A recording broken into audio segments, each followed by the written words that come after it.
Hey, what's up everybody? Steve with the Penguin Outdoors YouTube channel, and I wanted to take a break from fishing to show you my 4 primary baits of choice for the month of September and as we transition into fall. And hey, if you like this video, don't forget to hit subscribe and check out my channel page for additional videos. There's a lot of great content. You can spend a whole day on there. So my first bait of choice, if you've watched my previous videos about baits, is going to come as no surprise because it has been a favorite of mine since the early summer, late spring, and has not slowed down on putting fish in my kayak. First up is the Berkley Slobber Knocker. This is a white and green chart 3/8 Berkley Slobber Knocker with a Megabass 4.2 Hasdong Shad trailer in green pumpkin. This is an absolutely fantastic combo. The slobber knockers come in a variety of colors, and you can get them in 3/8 or 1/2 inch. I prefer the 3/8, and I have, I think, 6 or 7 different colors of the slobber knocker, and I have just found that one to be the most effective, hands down. I really love that slobber knocker, and I love it paired with the Hasdong trailer. It is money. Here's why I like the slobber knocker better than any other chatterbait on the market. Now, other chatterbaits have their place, and when I tell you why I like this one and why I'm not a big fan of the others, keep in mind what I don't like about the others actually comes in handy in certain situations, and I'll get into that. The slobber knocker is going to retrieve straight. Where you guide this chatterbait is where it's going to go. It's not going to hunt, is the word that we use as anglers. A lot of other chatterbaits, such as the jackhammer, for example, they hunt. They're all over the place. That's great in like grass, for example, but around wood and rock and everything else, hunting gets you hung up. With the slobber knocker, I can cast this into some really gnarly stuff, like trees, bushes, all kinds of just gnarly, nasty stuff, because I know that where I retrieve it is where it's going to come.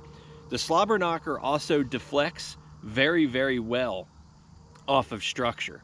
So these don't get hung up all that often. I mean, it happens, but it's pretty rare.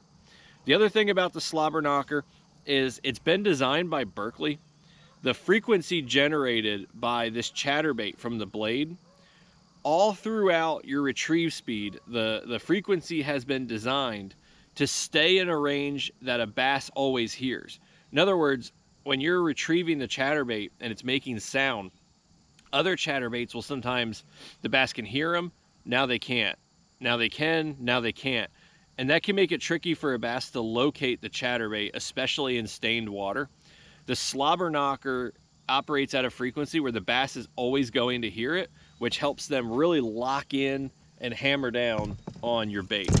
My second bait I'm going to show you is the Berkley Money Badger. This one I want to say is a 6.25. It dives between 9 and 11 feet. This one is the FX Shad. I don't know how well the camera is going to pick it up, but it's very translucent at this point because it's very beat up.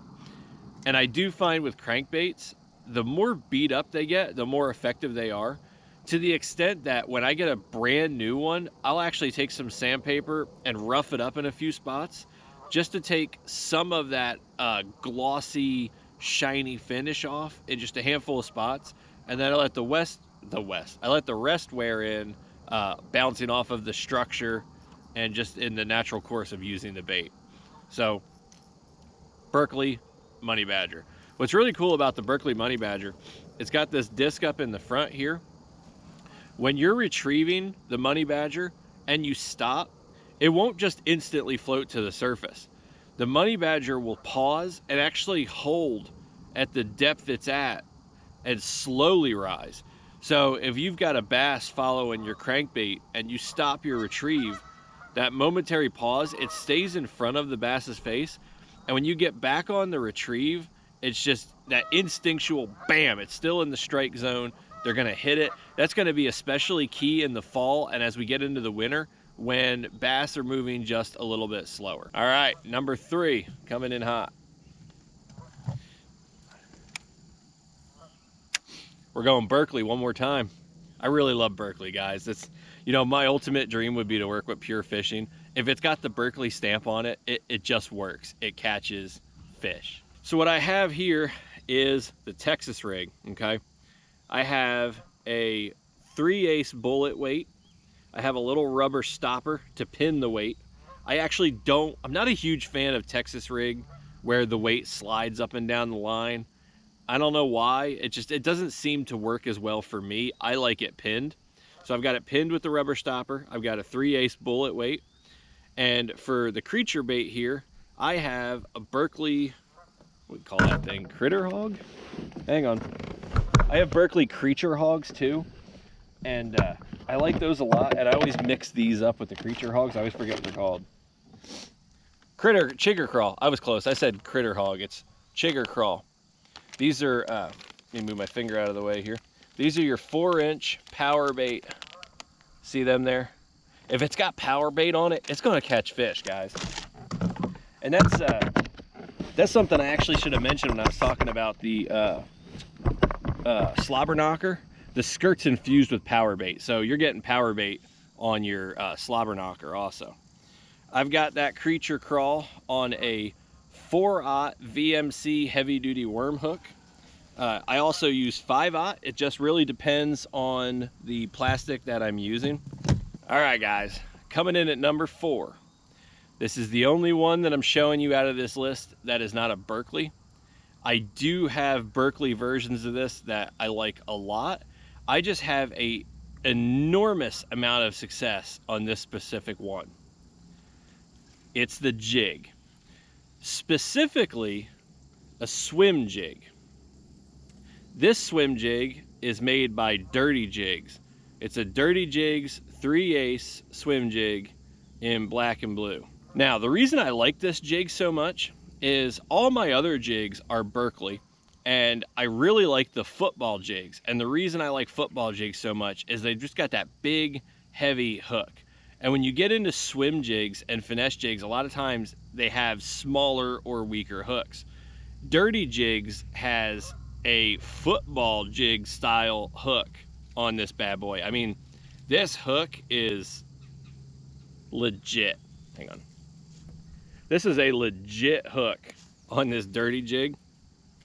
These jigs are very difficult to hang up. I have not lost many of them due to snags, only a handful. They're only a couple of bucks a piece. I want to say I paid like $5, $6 a piece for them. And they're very, very effective.